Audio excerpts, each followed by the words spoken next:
सबैलाई नमस्कार। म सरस्वती गौतम सल्यानदेखि। हाम्रो चाहिँ यो तिहारको मुखैमा आएको हैन, दसैँ पनि गइसक्यो, अब तिहार आउँदैछ, विभिन्न चिजहरू छन्। हाम्रो चाहिँ यहाँ आमा हुनुहुन्छ। हेलो नमस्कार आमा। नमस्कार भाग्यवानी भाइ। के छ खबर, सन्चै हुनुहुन्छ? हजुर सन्चै छ, ठिकै छ। हजुरले चाहिँ के गर्दै हुनुहुन्छ नि? टिप्न लाग्छु। कस्तो चिज हो यो, यसको मूल्य कति छ, कति खै मूल्य त अब धेरै यो? छ भन्छन् के अब यहाँ थाहा छैन मूल्य त। मैले अब भर्खरै लगाएको 2-4 वर्ष भयो, अहिले फल्या हो के टिप्न लाग्छु। कतिको खेती छ, कतिको फस्टाइरहेको छ यो? धेरै अलिअलि चियामा राख्ने मसलाको रूपमा राख्ने जति 2-4 वटा बुट्टा मात्रै छ। उहाँले रोप्नु भएको छ, तर धेरै छैन भन्नुभयो। यहाँ धेरै बनाउनु भएको छ, टिप्दै हुनुहुन्छ। खै कस्तो हुन्छ आमा यो देखाउनु पर्यो। यस्तो हुन्छ, अनि यो टिप्ने, अनि फेरि यसो गराएर राख्ने, अनि यो सुकाउँदाखेरि यिनी माथिको यो टुसाहरू काटेर सुकाउनु पर्छ। दर्शकबिन यहाँहरूलाई स्वागत छ हाम्रो भ्लगमा।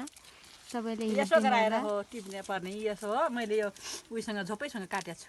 यो चाहिँ अति अमूल्य चिज हो, स्वास्थ्यको लागि एकदम राम्रो चिज हो। यो कहिलेसम्म फल्छ लगाएपछि?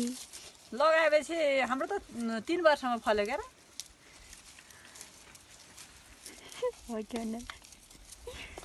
राम्रो रहेछ, राम्रो फल्ने रहेछ। यो अमूल्य चिज पनि रहेछ, धेरै राम्रो फलिरहेको छ। टिपिसक्नु भएको छ, धेरै बुटाहरू रहेछ, मैले हेरेँ। यो चाहिँ उहाँको घर एकदम राम्रो छ।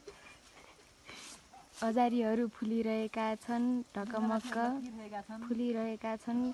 सुन्तला अमिलाहरू एकदम राम्रो रहेछ। वातावरण, हावापानी, स्वच्छ हावापानी, रमाइलो वातावरण, गाउँघर ठिकै रहेछ। यहाँ काम गरिरहनु भएको छ। आज भोलि कामको चटारो चलिरहेको छ। अलैँची टिप्ने मौसम भइरहेको छ, समय भइरहेको छ। दर्शकबिनहरू अरू बुटा पनि छन्।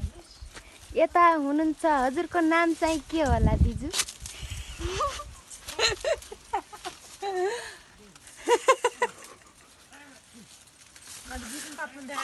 उहाँ लजाउनु भयो, लजावती झार जस्तै, केही छैन, नाम भन्नु भएन। म चाहिँ यहाँ बुटा देखाइरहेको छु अलैँचीको। हाम्रो यता कागतीहरू फलिरहेको छ ढकमक्क। हाम्रो एकदम अलैँचीका बुटो चाहिँ यस्तो हुने रहेछ। दर्शकबिन यहाँ फलिरहेको छ।